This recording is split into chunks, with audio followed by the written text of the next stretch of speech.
നാളെ മറ്റന്നാൾ ഏതെങ്കിലും പെണ്ണ് കേസ് വന്നു കഴിഞ്ഞാൽ ഞാൻ പിന്നെ വന്നിരിക്കും. ബട്ട് ഞാൻ എനിക്ക് പേടിയുണ്ട്. സാധാരണ ഉണ്ണിമൂന്ന് അങ്ങനെ പറയാറില്ല. പക്ഷേ എന്നെ കുത്തിക്കൊല്ലുന്നു, എന്നെ വധഭീഷണി നടത്തുന്നു, പിന്നെ ഈ ആൾക്കാർ തമ്മിൽ ഡിഫമേഷൻ എനിക്ക് മനസ്സിലാവുന്നില്ല. ഒരാളുടെ ഇമേജ് ടാർണിഷ് ചെയ്തിട്ട് എന്നിട്ട് നാഷണൽ ലെവലിൽ വരെ ഇങ്ങനെ കൊണ്ടുപോകുക. ഇയാൾ എങ്ങനെ ചെയ്തു, ഇങ്ങനെ ചെയ്തു. ഒരാൾ പോലും കൃത്യമായിട്ട് ഇത് കവർ ചെയ്യാൻ നോക്കിയില്ലല്ലോ എന്നാണ്. ജസ്റ്റ് ന്യൂസ് റിപ്പോർട്ട് ചെയ്യാന്ന് പറഞ്ഞ ഒരു 2 സൈഡ് വേർഷൻ ഉണ്ടല്ലോ. വേറെ ഒന്നുമില്ല, ഇത്രയേ ഉള്ളൂ. നിങ്ങൾക്ക് ഞാൻ ഈ പറഞ്ഞ ഏത് കാര്യത്തിലും എവിടെ വേണമെങ്കിലും ക്രോസ് ചെയ്യാം. മേ ബി ഇത്രയും മോശപ്പെട്ട ആളെന്നല്ല, കേൾക്കുന്നുണ്ട്, പ്രൂഫില്ല. പ്രൂഫ് വന്നപ്പോൾ സംസാരിച്ചു. അപ്പോൾ പുള്ളി എനിക്ക് തോന്നുന്നു ഇതൊരു ഉൾക്കൊള്ളാൻ പറ്റാത്തതിന്റെ ഒരു ഫൈറ്റ് ബാക്ക് ആയിട്ട് ഞാൻ കാണുന്നു. എൻ്റെ കയ്യിൽ ഒരുപാട് കാര്യം, അതായത് ഇപ്പോൾ നിങ്ങൾ സോഷ്യൽ മീഡിയ തുറന്നു നോക്കുവാണെങ്കിൽ ഇയാളെ എൻ്റെ അടുത്ത് കഥ പറയാൻ വേണ്ടിയിട്ട് ഒരുപാട് പേര് ശ്രമിക്കുന്നു. ഈ പുള്ളി കാരണം എന്നെ കോൺടാക്ട് ചെയ്യാൻ പറ്റില്ല എന്ന് പറഞ്ഞ ഒരു ലോഡ് കംപ്ലയിൻസ് ഉണ്ട്. ഇത് എൻ്റെ കയ്യിൽ പ്രൂഫൊന്നുമില്ല. ഇന്ന് ഞാൻ നോക്കുമ്പോൾ ശരിയാണ്, ഒരുപാട് പേര് കംപ്ലയിന്റ് ചെയ്യുന്നുണ്ട്. പണ്ടും നമ്മളിപ്പോൾ എന്നെക്കുറിച്ചും പലരും പല കാര്യങ്ങളും, ഇപ്പോൾ അവൻ അങ്ങനെ പറഞ്ഞു ഇങ്ങനെ പറഞ്ഞു, നിങ്ങൾ പ്രൂഫ് ഉണ്ടോ എന്ന് ചോദിക്കുമ്പോൾ വർത്തമാനമില്ല. ഇപ്പം ഞാൻ പറഞ്ഞില്ല 3 വർഷം മുന്നേ ഞാൻ ഈ പറയുന്ന ഡയറക്ടറിനോട് തന്നെ പറഞ്ഞിട്ട് നമ്മൾ വിചാരിക്കുന്ന രീതിയിൽ എല്ലാ കാര്യങ്ങളും പോകണമെന്ന്. പ്രൂഫില്ല. പ്രൂഫ് ഉണ്ടായപ്പോൾ ഞാൻ ജസ്റ്റ് എനിക്ക് ഇത്രയേ ഉള്ളൂ, ഒരു സുഹൃത്ത് എന്ന നിലയിൽ നിങ്ങൾ എന്തുകൊണ്ട് എന്നെക്കുറിച്ച് മോശം പറയുന്നു? അയാൾ ക്ഷമ ചോദിച്ചു കരഞ്ഞുകൊണ്ട്. അതിൽ അന്ന് ആ വീഡിയോയിൽ കാണുന്ന 3ാമത്തെ വ്യക്തിയുണ്ട്, പോലീസ് സ്റ്റേഷനിൽ പുള്ളി അത് പറഞ്ഞിട്ടുണ്ട്. ഇതൊന്നും ന്യൂസിലും വരുന്നില്ല, ഇതൊന്നും സോഷ്യൽ മീഡിയ ക്യാരിയും ചെയ്യുന്നില്ല. ഞാനിത് വെറുതെ ഞാൻ ഭയങ്കര മോശപ്പെട്ട രീതിയിൽ എൻ്റെ കോ ആക്ടേഴ്സിൻ്റെ ഗ്രോത്തിൽ അസൂയപ്പെടുന്ന ഒരാളായിട്ട് ഞാൻ എന്തിനു മാറണം? ഞാൻ 2 ദിവസം വെയിറ്റ് ചെയ്ത് ഇതൊക്കെ പറയുമെന്ന് വിചാരിച്ചിട്ടാണ്. പറയുന്നില്ലെങ്കിൽ എനിക്കും ഡിഫിക്കൽട്ടാണ്. ബിക്കോസ് എനിക്ക് തോന്നുന്നത് 2 ദിവസം കഴിഞ്ഞിട്ട് എന്തായാലും ഇതിൽ സിനിമ മേഖലയിൽ ഇങ്ങനത്തെ കാര്യങ്ങളൊക്കെ സംഭവിക്കുന്നത് ഭയങ്കര മോശമാണ്.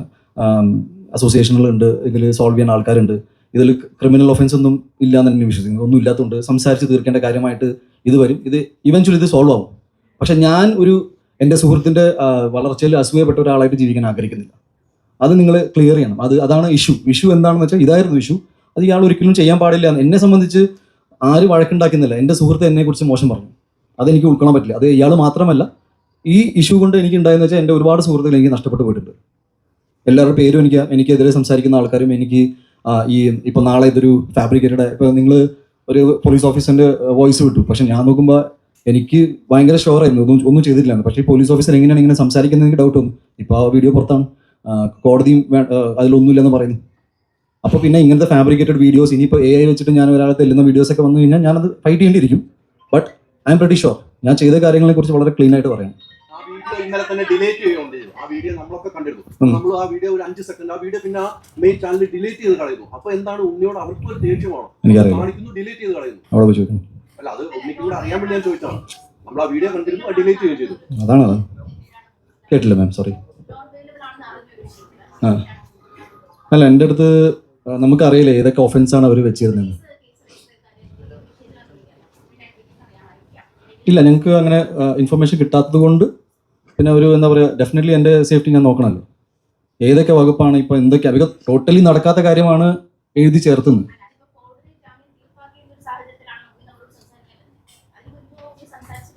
ഞാൻ എൻ്റെ പേടിയാണ് പറഞ്ഞത്.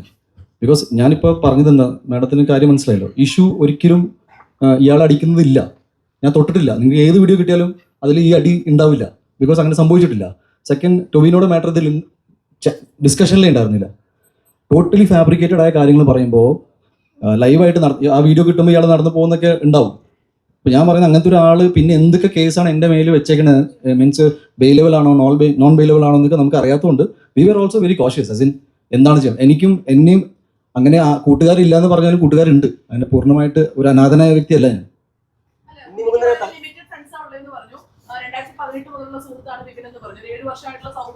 ഒരു ഘട്ടത്തിൽ ഉണ്ണിക്കെതിരെ ഒരു നടിമാരോട് നിരന്തരം പരാതി പറയുന്നു, അത് ഉണ്ണിയെ അറിയിക്കുന്നു, നടിമാർ പരാതിയായി പറയുന്നു.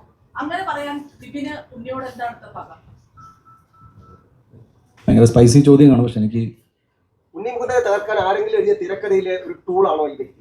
തീർച്ചയായിട്ടും അറിയില്ല. എനിക്ക് ഒരുപാട് പേര് സംശയമുണ്ട്. ഒരുപാട് പേര് എൻ്റെ സുഹൃത്തുക്കളായിട്ട് എൻ്റെ കൂടെ നിന്നായിരുന്നു.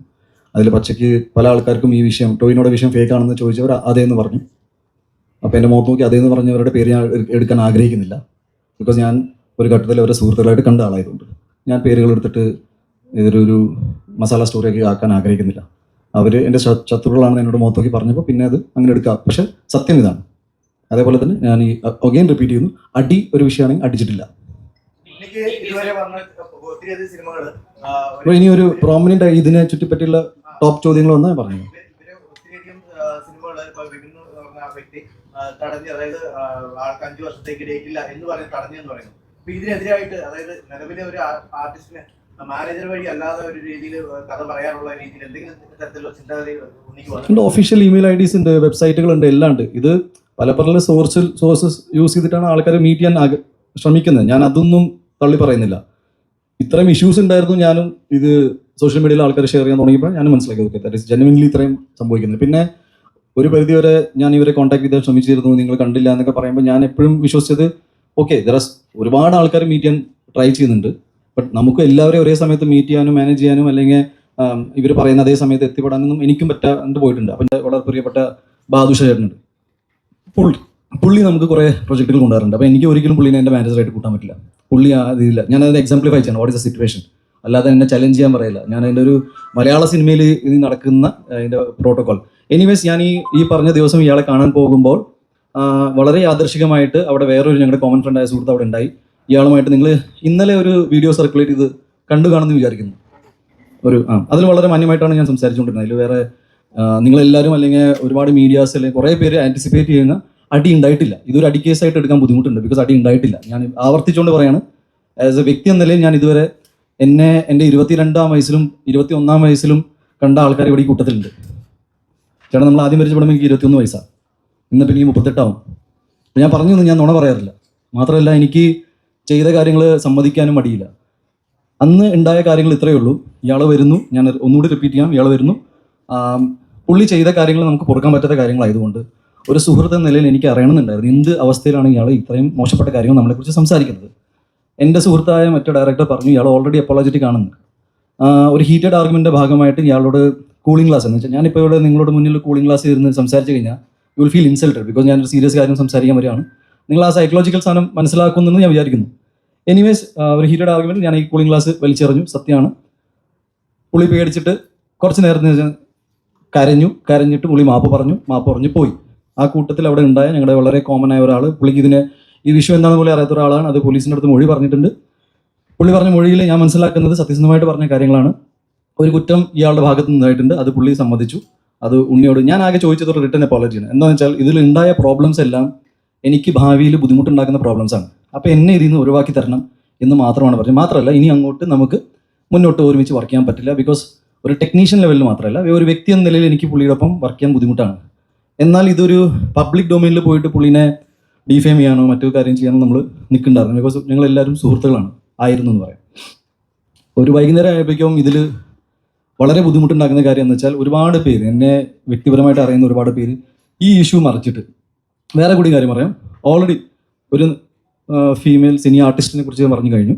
ഓൾറെഡി എനിക്ക് തോന്നുന്നു ഒരു 2-3 മാസം മുന്നേ തന്നെ വളരെ പോപ്പുലറായ വേറെ ഫീമെയിൽ സിനി ആർട്ടിസ്റ്റ് FFKയിലോ എവിടെയോ ഒരു കംപ്ലൈൻറ്റ് ഇയാൾക്കെതിരെ എതിരെ ഉണ്ട്. എൻ്റെ അടുത്ത സുഹൃത്തായ ടോയിനോടെ പേര് പറഞ്ഞിട്ട് ഞാൻ ഇയാളുടെ സിനിമയെ മോശപ്പെട്ട രീതിയിൽ സംസാരിച്ച് മടിച്ചു എന്ന് പറഞ്ഞാൽ ഇത് കംപ്ലീറ്റ്ലി ഒറിജിനൽ ഇഷ്യൂന്ന് ട്രാക്ഷൻ മാറ്റാൻ വേണ്ടി മാത്രം ഉണ്ടാക്കിയൊരു കഥയാണ്.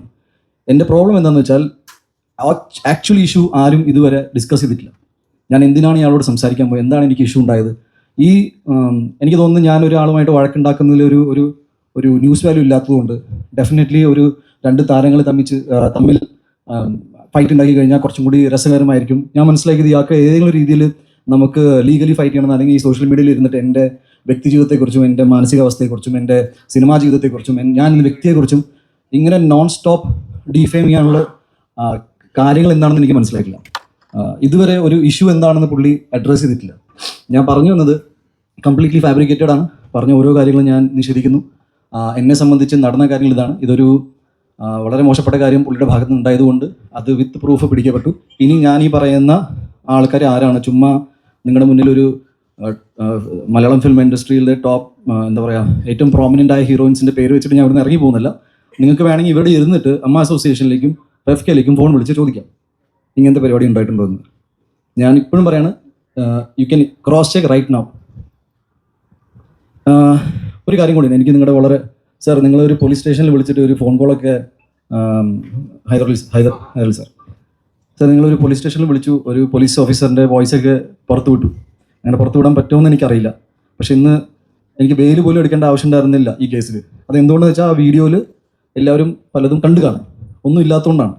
ഞാൻ ചോദിക്കുന്നത്, ഒരു വിഷയം പോലും അറിയാതെ ഇങ്ങനെ അതൊരു പോലീസ് ഓഫീസർ ആയിരുന്നു എന്ന് പോലും എനിക്ക് സംശയമുണ്ട് ഇപ്പോൾ. ബിക്കോസ് അങ്ങനെ ഒരു പോലീസ് ഓഫീസർ ആണെങ്കിൽ ഇല്ലാത്ത കാര്യം എവിടുന്ന് കണ്ടു എന്നാണ് ഞാൻ ചോദിക്കുന്നത്. ബിക്കോസ് എൻ്റെ എക്സ്പ്ലനേഷൻ ഞാൻ നേരത്തെ പറഞ്ഞിരുന്നു. ഈ കൂളിംഗ് ഗ്ലാസ് വലിച്ചെറിയുന്ന കഥ ഞാൻ നേരത്തെ പറഞ്ഞതാണ്. ചെയ്ത കാര്യം സമ്മതിക്കാൻ എനിക്കൊരു മടിയില്ല. ഒരു ബേസിക് റീസർച്ച് എന്നൊരു സാധനം ഉണ്ടല്ലോ. ദാറ്റ് ഈസ് നിങ്ങൾ ഒരു വ്യക്തിനെ ഇങ്ങനെ പബ്ലിക്കലി കില്ല് ചെയ്യുന്ന രീതിയിൽ എനിക്ക് മനസ്സിലായില്ല. ബിക്കോസ് എനിക്ക് നിങ്ങളിൽ നിന്ന് ചെറിയ പ്രതീക്ഷകളുണ്ടായിരുന്നു. എന്തുകൊണ്ടെന്ന് വെച്ചാൽ ഈ പുള്ളി ഫെഫ്കെയിൽ മെമ്പർ പോലും അല്ല.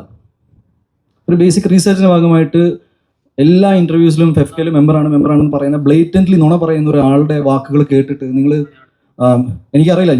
എനിക്ക് നടനെ വിളിക്കേണ്ടി വന്നു. ഞാൻ എൻ്റെ ലൈഫിൽ എക്സ്പ്ലനേഷൻ കൊടുക്കാത്ത ആളാണ്. ഞാനിപ്പോൾ വന്നത് എന്താണെന്ന് വെച്ചാൽ ഈ 2 ദിവസത്തിൽ ഈ പറയുന്ന ആൾക്കാർ എല്ലാവരും വന്നിട്ട് ഇതിൻ്റെ സത്യാവസ്ഥകൾ പറയും, എന്നെ ഇതിൽ നിന്ന് പുറത്താക്കുമെന്ന് ഞാൻ വിശ്വസിച്ചു. ബിക്കോസ് ഇവരെല്ലാവരും എൻ്റെ ഒരു പോയിന്റിൽ വളരെയധികം അടുത്തുള്ള ഫ്രണ്ട്സ് ആയിരുന്നു. ഇതാരും ചെയ്യാത്തതുകൊണ്ടും ഇതിൽ കേസ് എന്താണെന്നും ബിക്കോസ് നിങ്ങളെല്ലാവരും എടുക്കുന്ന ന്യൂസ് തന്നെയാണ് ഞാൻ കേട്ടുകൊണ്ടിരിക്കുന്നത്. എൻ്റെ ഒറ്റ കോൺഫിഡൻസ് എന്ന് വെച്ചാൽ ഞാൻ ഇയാളെ തൊട്ടിട്ടില്ല. സംസാരം ഉണ്ടായിട്ടുണ്ട്. സംസാരം വളരെ ഇമോഷണൽ ആയിരുന്നു. ഞാൻ വളരെ വിഷമത്തിലായിരുന്നു. അവിടെ നിൽക്കുന്ന ആൾ പോലീസിൻ്റെ അടുത്ത് മൊഴിയും കൊടുത്തിട്ടുണ്ട്, സംസാരിച്ചിട്ടുണ്ട്. ഞാൻ പറഞ്ഞു വന്നത് ഇങ്ങനെ ഒരാളെ ജസ്റ്റ് മേ ബി നിങ്ങളുടെ കൂട്ടത്തിൽ നിന്നൊരു ആളായതുകൊണ്ടും PR ചെയ്യുന്ന ഒരു ആൾ, നിങ്ങളെല്ലാവരും PR ഏജൻസീസും റിപ്പോർട്ടിങ്ങും എല്ലാം ചെയ്യുന്ന ഒരാളായതുകൊണ്ടാണോ ഇങ്ങനെ ഞാൻ ഉണ്ണിമുകുന്ദൻ ഇങ്ങനൊരു വ്യക്തിയാണ്. ഞാൻ ഉണ്ണിമുകുന്ദനെ കുറിച്ച് കുറച്ച് കാര്യങ്ങൾ പുള്ളി ചൂണ്ടിക്കാണിച്ച ചില കാര്യങ്ങൾ ഞാൻ പറഞ്ഞുതരാം. എൻ്റെ സ്വഭാവത്തിൻ്റെ പ്രശ്നം എന്താണ്? എൻ്റെ സ്വഭാവത്തിൻ്റെ പ്രശ്നം ഞാൻ ആരോട് എന്ത് ചെയ്തു എന്നാണ് ഈ പറയുന്നത്. മനുഷ്യൻ്റെ ജീവിതത്തിൽ ഉണ്ടാകുന്ന പ്രശ്നങ്ങൾ എനിക്ക് വേറെ രീതിയിൽ വന്നു. ഞാനത് ഫേസ് ചെയ്തു. ഞാൻ കേരളത്തിൽ നിന്ന് തന്നെ നിങ്ങൾ പറയുന്ന സമയത്ത് ഞാൻ കോടതിയിലും പോയിട്ടുണ്ട്, മീഡിയയുടെ മുന്നിൽ വന്നിട്ടുണ്ട്, ഓരോ ചോദ്യത്തിന് ഉത്തരം നിന്നിട്ടുണ്ട്. ഞാൻ എവിടെയാണ് ഓടിപ്പോയത്? എന്താണ് എൻ്റെ ലൈഫിലുണ്ടായ പ്രശ്നങ്ങൾ? വേറെ ഐ ഡോണ്ട് നോ റിയലി. ഞാൻ ടു ബി ഓണസ്റ്റ് ഇത് കേസായിട്ട് മുന്നോട്ട് പോകുന്നതുകൊണ്ട് ഞാൻ പൂർണ്ണമായിട്ട് പിന്തുണ ഈ കേസിനും ഇതിൻ്റെ ഇൻവെസ്റ്റിഗേഷൻ്റെ ഭാഗമായിട്ട് നടക്കുന്ന എല്ലാ കാര്യങ്ങൾക്കും ഞാൻ കൊടുക്കും. അതുപോലെ തന്നെ അമ്മ അസോസിയേഷനും ഫെഫ്കയുടെ സൈഡിൽ നിന്ന് ഉണ്ടാകുന്ന മീറ്റിംഗിൽ ഞാൻ പങ്കെടുക്കും. എനിക്ക് പറയാനുള്ളത് ഇത്രയേ ഉള്ളൂ. വളരെ റോങ് കാര്യങ്ങളായിരുന്നു. മലയാള സിനിമയുടെ ചരിത്രത്തിൽ ആദ്യമായിട്ടായിരിക്കും ഇങ്ങനെ ഒരു സംഭവം നടക്കുക. ഞാനിങ്ങനെ പണ്ട് കേട്ടിട്ടുണ്ട്, പക്ഷേ ഇങ്ങനെ നടന്മാരെ തമ്മിൽ തല്ലിപ്പിച്ച് അത് ഒരു ഫാബ്രിക്കേറ്റഡ് വാർത്തയാണെന്ന് അറിഞ്ഞിട്ടും. ഇനി എൻ്റെ ഇതിൽ ഏറ്റവും വലിയ സങ്കടകരമായ കാര്യം എന്ന് വെച്ചാൽ ഇതിൽ എൻ്റെ ഒരുപാട് സുഹൃത്തുക്കൾക്ക് ഇത് ടൊവിനോ മാറ്റർ വളരെയധികം ഫേക്ക് ആണെന്ന് അറിയാം. എല്ലാവർക്കും അറിയാം, ഇതിൽ ഇൻവോൾവ് ആയ എല്ലാവർക്കും അറിയാം. ആരും അത് സമ്മതിക്കുന്നില്ല. ബിക്കോസ് അത് എന്നോടുള്ള വൈരാഗ്യം ഇയാളുടെ മാറ്ററിൽ അത് ഉപയോഗിച്ചവർ. എനിക്ക് അതിൻ്റെ റീസൺസ് കേട്ടിട്ട് നിങ്ങളുമായിട്ട് പങ്കുവയ്ക്കാൻ പോലുള്ള മാറ്റർ പോലും അല്ല എന്നാണ് ഞാൻ വിശ്വസിക്കുന്നത്. ഞാൻ ആ ഡിഗ്നിറ്റി മെയിൻറ്റെയിൻ ചെയ്യും ആസ് എൻ ഇൻഡിവിജ്വൽ. ബിക്കോസ് ഒരു സിനിമാ നടൻ എന്നതിൽ ഞാൻ എൻ്റെ വ്യക്തി ജീവിതത്തിൽ നടക്കുന്ന കാര്യങ്ങൾ അന്വേഷിക്കാൻ എൻ്റെ അച്ഛനമ്മ ഇപ്പോൾ ജീവിച്ചിരിക്കുന്നുണ്ട്. അവരില്ലാത്ത സമയത്ത് നമുക്ക് ആലോചിക്കാം. അല്ലെങ്കിൽ അല്ലാത്ത കാര്യങ്ങളിൽ പിന്നെ ഉണ്ണി പറഞ്ഞിട്ട് അത് ചെയ്തു എന്ന് പറയുന്നത് വളരെ റോങ് ആയ കാര്യങ്ങളാണ്. നിങ്ങളെല്ലാവരും ഈ ഓരോ പോസ്റ്റേഴ്സൊക്കെ അയച്ചു തരുമ്പോൾ ഞാൻ അഭിനയിക്കാത്ത സിനിമകൾ പ്രൊമോട്ട് ചെയ്യാറുണ്ട്. ഞാൻ തമിഴിൽ നിന്ന് വരുന്ന എൻ്റെ സുഹൃത്തുക്കളുടെ സിനിമ പ്രൊമോട്ട് ചെയ്തിട്ടുണ്ട്. എൻ്റെ സിനിമകൾ എൻ്റെ ഫ്രണ്ട്സ് പ്രൊമോട്ട് ഞാൻ അങ്ങോട്ട് ചോദിക്കാറില്ല, പക്ഷേ ചെയ്യാറുണ്ട്. അപ്പോൾ ഇൻഡസ്ട്രി വളരെ സ്മൂത്തായിട്ട് പോകുന്ന സമയത്ത് സ്വന്തം കാര്യങ്ങൾക്ക് വേണ്ടി ഇത്രയും മോശപ്പെട്ട രീതിയിൽ ഞാൻ ഇതിനെ വളരെ third rate PR so called PR അല്ല, ഇത് ഭയങ്കര പേഴ്സണൽ വെഞ്ചൻസ്. ഞാൻ നിങ്ങളെല്ലാവരും അതിൽ ഉൾപ്പെടുത്താൻ ആഗ്രഹിക്കുന്നില്ല. ഒരു വ്യക്തിയുടേതാണ്. ഞാൻ ഇതിലിപ്പോഴും പറയണം, എന്നെ സംബന്ധിച്ച് ഇതൊരു അടി കേസായിട്ട് എടുക്കാൻ പറ്റില്ല. അടിച്ചാൽ പിന്നെ ഇങ്ങനെയൊന്നും എല്ലാ കാര്യങ്ങളും എനിക്കറിയാം. ഇത് ഇറ്റ്സ് ലൈക്ക് ഇമോഷണൽ ട്രോമ ആയിട്ടാണ് ഞാൻ ഇത് കൊടുക്കാൻ പോണേ. എനിക്ക് ഒരുപാട് സുഹൃത്തുക്കളൊന്നും പണ്ടുണ്ടായിരുന്നില്ല, ഇപ്പോഴും ഒട്ടുമില്ല എന്ന് ഞാൻ വിശ്വസിക്കുന്നു. ഞാൻ ഈ മലയാള സിനിമകൾ ചെയ്തുകൊണ്ട് പോകുന്ന ഒരാളാണ്. അതിലിപ്പോൾ ഭയങ്കരമായ ഒരു ഒന്നുമില്ല. എല്ലാവരും പോലെ സ്ട്രഗിൾ ചെയ്ത് വന്നു. ഞാൻ ഒരിക്കലും എൻ്റെ സ്ട്രഗിൾ സ്റ്റോറീസ് പറഞ്ഞിട്ട് സിമ്പതി മേടിക്കുന്ന ആളുമല്ല. ഏതെങ്കിലും പെർട്ടിക്കുലർ പോയിന്റിൽ കുറച്ചും കൂടി ഇമോഷണലായിട്ട് ആരെങ്കിലും എന്തെങ്കിലും ചോദിച്ചു കഴിഞ്ഞാൽ എൻ്റെ പേഴ്സണൽ ജീവിതത്തിലെ ചില കാര്യങ്ങൾ ഞാൻ പറഞ്ഞു പോയിട്ടുണ്ട്. അല്ലാതെ ഞാനിങ്ങനെ ഇരുന്ന് ഞാൻ അവിടുന്ന് ഗുജറാത്തിൽ നിന്ന് വണ്ടി കയറി വന്നു എന്ന് പറയുന്നത് എനിക്കിഷ്ടമല്ല. ഒരു വ്യക്തിയുടെ ജീവിതത്തിൽ പല പല സ്ട്രഗിൾസ് ഉണ്ടാവും. എൻ്റെ കുറച്ച് ഡിഫറെൻറ്റ് കൈൻഡ് ഓഫ് ലൈഫാണെന്ന് ഞാൻ വിശ്വസിക്കുന്നു. ഇന്ന് സുഹൃത്തുക്കളില്ല.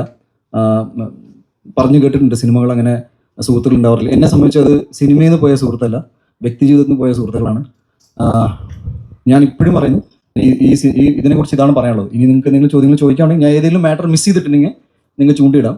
ഞാൻ അതിനെക്കുറിച്ച് കൃത്യമായിട്ട് പറയാം. ജനങ്ങളാണ് എൻ്റെ സിനിമകൾ വിജയിക്കുന്നതിൻ്റെ ഒറ്റ കാരണം സിനിമ ഇഷ്ടപ്പെടുന്ന ആൾക്കാർ സിനിമ കണ്ട് കൈയടിച്ചുകൊണ്ട് മാത്രമാണ്. എനിക്ക് ലോബിയില്ല, എനിക്ക് ഗോഡ് ഫാദറില്ല, ഒന്നുമില്ല. ഞാൻ ഉണ്ണിമുകുന്ദൻ ഫിലിംസ് എന്ന ബാനറിൽ സിനിമ ഇറക്കുമ്പോൾ കഷ്ടപ്പെട്ട് പണിയെടുത്ത് സിനിമകൾ ഇറക്കുന്ന ഒരാളാണ്. നിങ്ങളിൽ ഒരുപാട് പേര് ഇവിടെ സിനിമയിൽ കയറാൻ ആഗ്രഹിക്കുന്നുണ്ടാവും. നിങ്ങൾക്ക് ഒരാൾക്കും എൻ്റെ ഒരു അവസ്ഥ വരാതിരിക്കട്ടെ. ബിക്കോസ് ഇങ്ങനെയൊന്നുമല്ല നിങ്ങളുടെ എനർജി പോകേണ്ടത്. എൻ്റെ വ്യക്തി ജീവിതത്തിൽ തന്നെ എൻ്റെ ഒരുപാട് ടൈം ഈ ആവശ്യമില്ലാത്ത പ്രശ്നങ്ങൾ സോൾവ് ചെയ്ത് പോയിട്ട് ഒരുപാട് പോയിട്ടുണ്ട്. ഞാൻ എങ്ങനെയെങ്കിലും ഞാൻ കുറച്ച് അംബീഷ്യസ് ആണ്. എൻ്റെ വർക്കിംഗ് സ്റ്റൈൽ കുറച്ച് അഗ്രസീവ് ആണ്. അഗ്രസീവ് എന്ന് പറഞ്ഞാൽ എൻ്റെ the way I work is aggressive. ഞാൻ ആൾക്കാരോട് അഗ്രസീവ് അല്ല. എൻ്റെ കൂടെ ആളില്ല എന്ന് പറഞ്ഞു. അരുൺ ഇത്